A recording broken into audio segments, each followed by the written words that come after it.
Hello YouTube, welcome back. It's been a while since I posted a video, so here we are. Good morning from the middle of nowhere. I am on the Caprock Canyon's Trailway just south of Kittiquay, Texas. This is further south of Amarillo in the Texas Panhandle. It is a little after 11 a.m. December 5th, and I am at the Clarity Tunnel, which is on this Rails to Trails Caprock Canyon's Trailway. This is an abandoned railroad tunnel built in the late 1920s, and we'll get a look at that here in a minute, but I'm going to show you the bike I'm riding today. I'm about 7.5 miles into this ride, and I've got my trusty old Specialized Cross Trail with me. I bought this new in 2017. It's got quite a few miles on it. Made a lot of changes to it since then. Recently I put a different crankset on it. I've got a 3322 in the front there so I could get some lower gearing. I'm taking this bike to Colorado and everywhere in between. This is the bike I usually take with me when I don't know what I'm going to be doing or where I'm going to be going. I can do some urban riding, I can do some mild single track, or I can do some rails to trails like we're doing today. These tires I'm running now are the WTB Nanos. They're in a 700 by 40. These tires originally came stock on my Salsa Via. I didn't think that they were a good tire for that bike, so they sat in the shed for a while. We don't want that. Let's get that off of there. They sat in the shed for a while, and I decided to put them on this bike, and it really transformed this bike into a one-size-fits-all, do-it-all type bike. Doesn't matter where I'm going. We don't want one of those either. Let's get that out of there. Doesn't matter where I'm doing or where I'm going. These tires are great on pavement. They are great on rails to trails, what we're doing today. And I've even ridden a little bit of mountain bike single track on them, and they've done just fine. I think I'm going to leave those on there for now. See, I've still got the same ergon grips. I've got a little cell phone mount there. I've got the same Oveja Negra bag that I've had on there for years. I bought that in Salida, Colorado, right where they're made. So, enough about the gear. Let's take a look at the tunnel. I'm going to grab another flashlight out of here in case I need it. Let's go take a look inside this tunnel. Like I said, I've only ridden about 7.5 miles today, but it's getting warm out here. It's high is supposed to be 77. We've got a 20 mile an hour west wind, so it's making the riding a little challenging out here, especially in some of the more open spaces. If you look, we're entering up in that direction. That's going to be the South Plains trailhead. Coming this direction from South Plains is going to be downhill. Today it also happens to be a tailwind. So we're going to enter the tunnel from the South Plains direction. It gets quite dark in here. I've got a couple of flashlights on me. As you can see, there are signs right here talking about the bats. There is a colony of Mexican free-tailed bats. Let me zoom out a little bit. There's a colony of Mexican free-tailed bats that live in here during the summer months, mainly from April or May all the way through mid-October. Like I said, it's December now, so they're gone. They've flown south for the winter, but we'll walk in here and take a look around. This is an interesting little sign I saw right here. I'm not sure what it means. I'll research that later when I have an internet connection. Let's take a look in here. There is something up there. Honestly, that looks like maybe some owls are living in there. And I'm just guessing that based on the white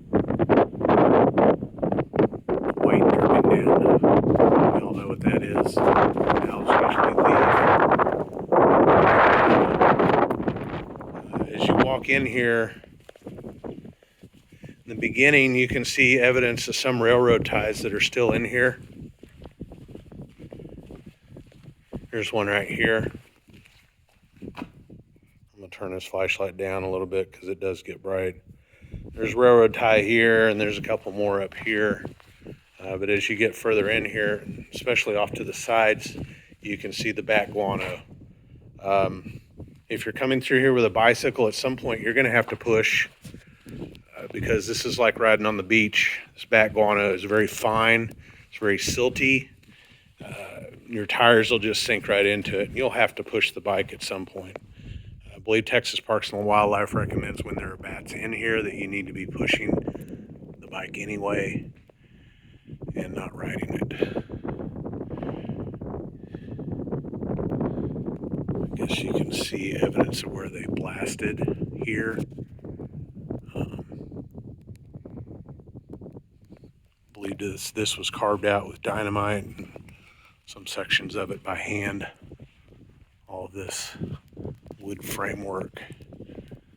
Right there, I can see a space between the wood framework and the rock above. I don't know if you can see that in the camera.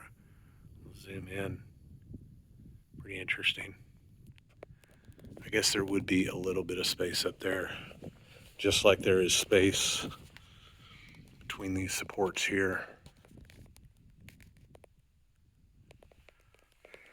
I believe the tunnel was built in 1929. I could be wrong on that, but we'll just say late 1920s. You can see the bat guano. Actually, right here we can see several railroad ties. So it's possible Texas Parks and Wildlife didn't remove the ties in here. They left them. You can see this stuff just gets thicker and thicker and deeper. It does make it a little difficult to walk. There is also an odor coming from in here, from all the bat guano. You can see it piled up over here. Similar to what you'd smell, and I would say, what it reminds me of is like a cattle feedlot. That's what it smells like in here. But luckily today we've got a pretty good wind that's entering from that direction of the tunnel. Let's keep walking through here, and then I'll cut the video at the end.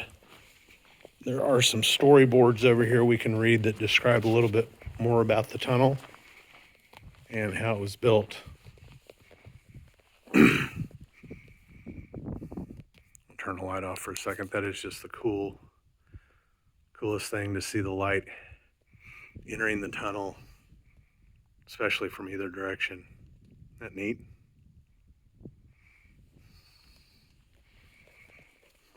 I'm glad I had the opportunity to come here. This has been on my list for years, and finally made the decision to come out here.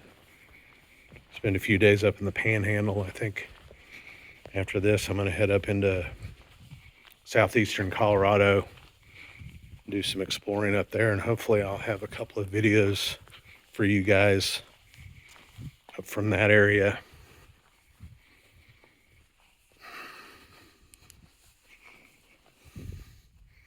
You can see it piled up all along the sides here. I can't imagine what it's like with this thing full of bats during the summer. I may have to come back sometime and experience that. But for now, I had the opportunity to do this, and I wanted to come up and see the tunnel. I was kind of hoping maybe some of the bats would be in here. It turns out they're not. We'll go down here. I'll try to make this quick. We're going to go down here, look at this storyboard, and then we'll cut the video. You see all sorts of tire tracks here. One's from trucks, mostly from bicycles. Looking at some of these tire tracks, it looks like people are riding all sorts of bikes through here. I ran into a couple of guys earlier that had just hardtail mountain bikes, which would be perfect for this trip. As long as you can withstand this wind. There's some railroad ties right there. Some of the original railroad ties. Let's take a look at this storyboard real quick.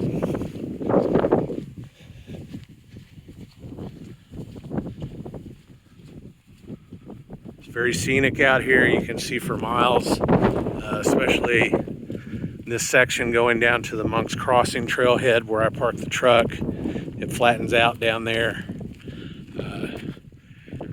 That end going toward the South Plains trailhead, there's a lot of really neat cut-throughs, similar to how this looks. Not a tunnel, but they're just cut-throughs blasted with dynamite. I've got several pictures of those on my Instagram. You're welcome to look at. So we're just looking at this real quick. The tunnel was completed in 1927. That's what the board here reads. You can pause the video there if you want to read that. I'm not going to read the whole thing to you. But there's some pictures here. This kind of shows construction of the tunnel in 1927. So, pretty cool. Go back and get one last shot of the tunnel. And then we're going to call it done. If you're ever in this area and you've got the ability to ride a bike at least 5 or so miles in, I would definitely recommend this. I'd like to do more rails to trail stuff like this, and I'd also like to ride this entire section one day with somebody dropping me off up at the South Plains trailhead, and then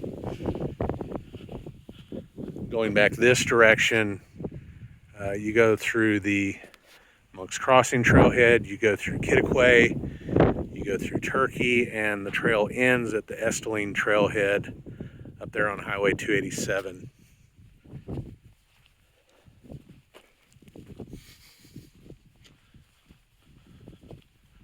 See, there are some old telephone poles up there.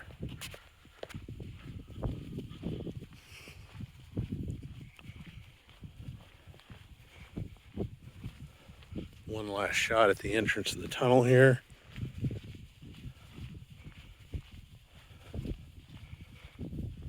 Pretty cool.